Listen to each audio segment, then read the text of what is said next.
রাসূলুল্লাহ সাল্লাল্লাহু আলাইহি সাল্লামের শানে দুরূদ শরীফ পাঠ করি। আল্লাহুম্মা সাল্লি আলা সাইয়্যিদিনা মুহাম্মাদিন নবিয়্যিল উম্মি ওয়া আলা আলিহি ওয়া সাল্লিম তাসলিমা। আম্মা বা'দু ফাআউযু বিল্লাহি মিনাশ শাইতানির রাজীম। বিসমিল্লাহির রাহমানির রহিম। ইকরা বিসমি রাব্বিকাল্লাযী খালাক। আমানতু বিল্লাহি সাদাকাল্লাহু মাওলানাল আযীম। وقال رسول الله صلى الله عليه وسلم خيركم من تعلم القرآن وعلمه أو كما قال رسول الله صلى الله عليه وسلم। उस जमाना में मुसलमान मुअज़्ज़ज़ थे आमिल कुरान होकर, इस जमाना में मुसलमान ज़लील व खार व ताबा हैं तारिक़ कुरान होकर। मुअज़्ज़ज़ मोहतराम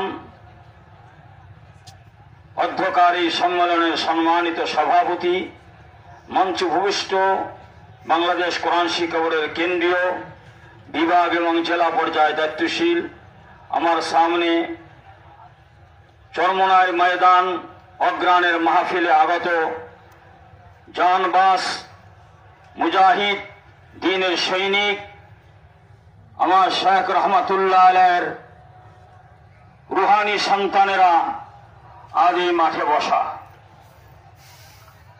আমার শায়খ রহমাতুল্লাহ আলাইহির 4টি মিশনের মধ্যে অন্যতম একটি মিশন হচ্ছে বাংলাদেশ কোরআন শিক্ষা বোর্ড।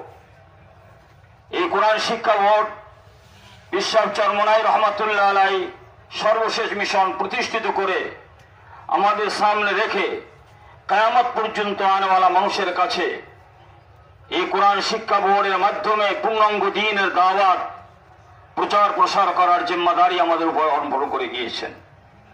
আমরা কি কোরআন শিক্ষা বোর্ডের মাধ্যমে কিয়ামত পর্যন্ত আনেওয়ালা মানুষের কাছে পূর্ণাঙ্গ দ্বীনের দাওয়াত ও তাবলীগ দিতে আমরা চাই কি চাই না? তাহলে আমাকে সর্বপ্রথম একজন দায়ী বা মুআল্লিম, একজন কোরআন শিক্ষা বোর্ডের জানবাস কর্মী হতে হবে। জানবাস কর্মী হতে রাজি আছি না নাই?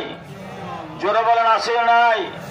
এই জন্য কোরআন শিক্ষা বোর্ডের যে কর্মসূচিগুলো এখানে উল্লেখ করা হয়েছে বিস্তারিত আলোচনা করার কোনো সুযোগ নাই।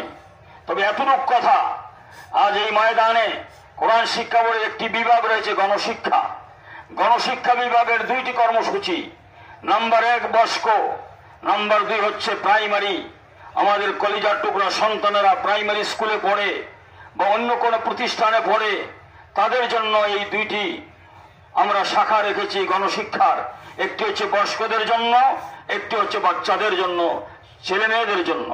বয়স্কদের জন্য যে রেখেছি সেটা আবার 2টা ধারা।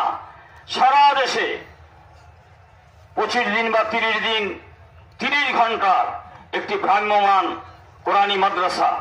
আলহামদুলিল্লাহ, আপনারা শুনেছেন খুলনা বিভাগীয় সম্মানিত সভাপতি শায়খ রহমাতুল্লাহ আলাইহির সুযোগ্য খলিফা হযরত মাওলানা আব্দুল আউয়াল সাহেব বলেছেন যে গোয়ালখালীতে আমরা মাত্র 3 দিনের একটি কোর্স করেছি। কয়দিন? বলে আমরা যদি 1 মাস কোর্স করি 30 ঘন্টা বা 25 ঘন্টা, 3 দিনের মধ্যে 30 ঘন্টা 25 ঘন্টা নাই? বলেন আছে না নাই?